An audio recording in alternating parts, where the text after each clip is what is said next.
Assalamualaikum warahmatullahi wabarakatuh.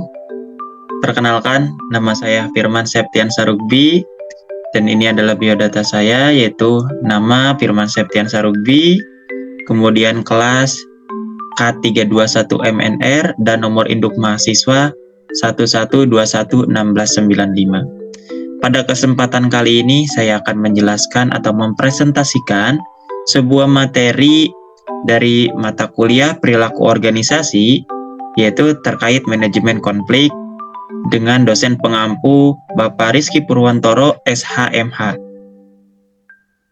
Video ini saya buat untuk memenuhi persyaratan sebagai syarat ujian akhir semester pada mata kuliah perilaku organisasi. Baik, langsung saja kita masuk ke pembahasan materi yang berikut ini. Untuk yang pertama, di sini ada terkait memahami manajemen konflik.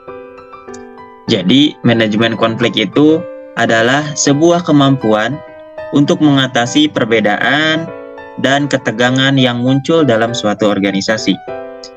Hal ini adalah sebuah keterampilan penting bagi seorang pemimpin dan manajer untuk mempertahankan suatu hubungan yang sehat dan produktif di antara anggota tim yang lainnya. Itu yang dimaksud dengan manajemen konflik. Kemudian, di sini juga ada jenis-jenis manajemen konflik atau ada jenis-jenis konflik. Yang pertama di sini ada konflik tugas. Jadi, konflik tugas sendiri yaitu sebuah perbedaan pendapat mengenai tujuan, prosedur, atau distribusi sumber daya dalam menyelesaikan sebuah tugas. Nah, itu yang dimaksud dengan konflik tugas. Dan yang kedua, di sini ada konflik hubungan. Jadi, konflik hubungan ini adalah yang bersumber dari perasaan, emosi, dan persepsi yang negatif antara individu atau sebuah kelompok. Dan yang ketiga, jenis konflik yang terakhir ini adalah konflik proses, yaitu suatu perbedaan mengenai bagaimana sesuatu harus dilakukan atau dikelola dalam suatu organisasi. Itu yang dinamakan dengan konflik proses.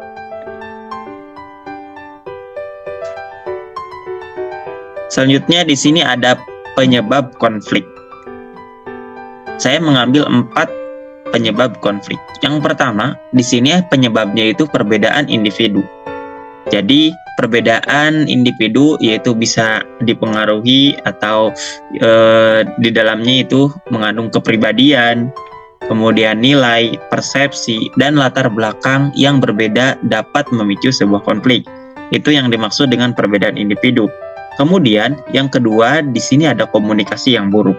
Jadi, kurangnya keterbukaan, kesalahpahaman, dan kegagalan dalam mendengarkan dapat menimbulkan konflik. Jadi, komunikasi yang tidak baik itu akan menjadi salah satu sebab terjadinya sebuah konflik. Nah, yang ketiga, di sini ada persaingan sumber daya. Jadi, persaingan sumber daya ini adalah suatu keterbatasan sumber daya seperti anggaran contohnya, kemudian tenaga kerja, atau wewenang dapat memicu kompetisi yang tidak sehat. Itulah salah satu penyebab konflik. Nah, yang terakhir, di sini penyebab konfliknya juga dapat disebabkan oleh perubahan organisasi. Jadi, perubahan organisasi ini salah satunya adalah sebuah transisi, kemudian reorganisasi atau restrukturisasi dapat menghasilkan ketidakpastian dan rasa kehilangan kendali. Nah, itu adalah 4 penyebab konflik yang bisa terjadi dalam sebuah pekerjaan seperti itu. Kemudian selanjutnya di sini ada dampak konflik nih. Jadi dampak konflik itu yang pertama di sini ada dampak negatif. Dampak negatif dari konflik yaitu menurunnya produktivitas, kemudian moral dan kepuasan kerja, serta meningkatnya stres dan ketegangan di tempat kerja.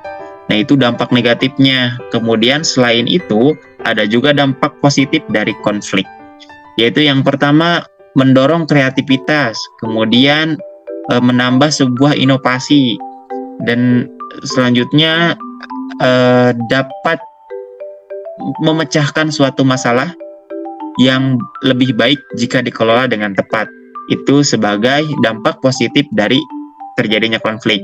Yang ketiga juga ada netral. Jadi netral di sini adalah konflik itu dapat menjadi netral jika tidak ada dampak yang signifikan, contohnya baik dalam positif maupun dampak negatif. Dan yang keempat, di sini ada mempengaruhi kinerja. Jadi dampak konflik itu dapat mempengaruhi sebuah kinerja. Dampak konflik tergantung pada cara mengatasinya. Apakah memicu perbaikan atau malah menghambat suatu kinerja. Nah, itu adalah dampak konflik yang ditimbulkan. Kemudian selanjutnya di sini ada strategi manajemen konflik. Jadi untuk strateginya itu yang pertama ada kolaborasi. Apa sih kolaborasi itu? Jadi kolaborasi itu mengidentifikasikan solusi yang saling menguntungkan. Nah, itu. Kemudian dapat bekerja sama untuk mencapai suatu tujuan yang sudah ditetapkan. Itu adalah kolaborasi. Dan yang kedua, di sini ada kompromi. Jadi mencari solusi di tengah dengan saling memberi dan menerima untuk menemukan titik temu. Itu kompromi, atau bisa kita katakan dengan sebuah diskusi. Yang ketiga, di sini ada penghindaran. Penghindaran di sini adalah menghindari atau menunda konflik yang tidak perlu demi menjaga hubungan jangka panjang.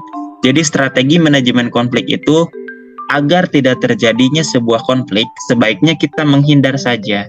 Sebaiknya kita menghindari saja. Supaya apa?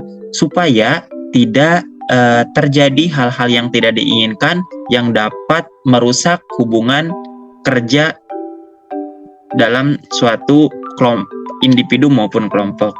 Dan yang keempat, strategi manajemen konflik di sini adalah terkait kompetisi. Jadi, yaitu mempertahankan posisi sendiri dan berusaha memenangkan konflik, itu demi kepentingan pribadi. Selanjutnya, selain di sini ada komunikasi yang efektif dalam mengelola konflik. Yang pertama, mendengarkan aktif, yaitu fokus pada memahami sudut pandang lawan bicara dengan empati dan tanpa prasangka. Itu dapat menjadi salah satu efektif dalam mengelola konflik. Yang kedua, selain mendengarkan, yaitu komunikasi terbuka. Jadi, komunikasi terbuka ini mengungkapkan perasaan dan perspektif secara jujur dan konstruktif, bukan menyerang. Dan yang ketiga, yaitu umpan balik konstruktif. Jadi, memberikan umpan balik yang membangun, kemudian bukan menyalahkan, dan untuk mencapai solusi bersama. Nah, tiga ini bisa menjadi salah satu komunikasi efektif dalam mengelola sebuah konflik. Selanjutnya, di sini ada negosiasi dan resolusi konflik. Ada 4 negosiasi dan resolusi konflik. Yang pertama, identifikasi masalah. Jadi, yaitu menganalisis penyebab konflik dan kebutuhan masing-masing pihak. Apa penyebab terjadinya konflik, kemudian apa yang dibutuhkan oleh masing-masing pihak, sehingga terjadinya sebuah konflik tersebut. Yang kedua, di sini ada eksplorasi opsi. Jadi, mencari solusi kreatif yang dapat memenuhi kepentingan semua pihak. Dan yang ketiga, di sini ada kompromi dan negosiasi. Jadi, mencapai kesepakatan melalui tawar-menawar dan kompromi yang saling menguntungkan.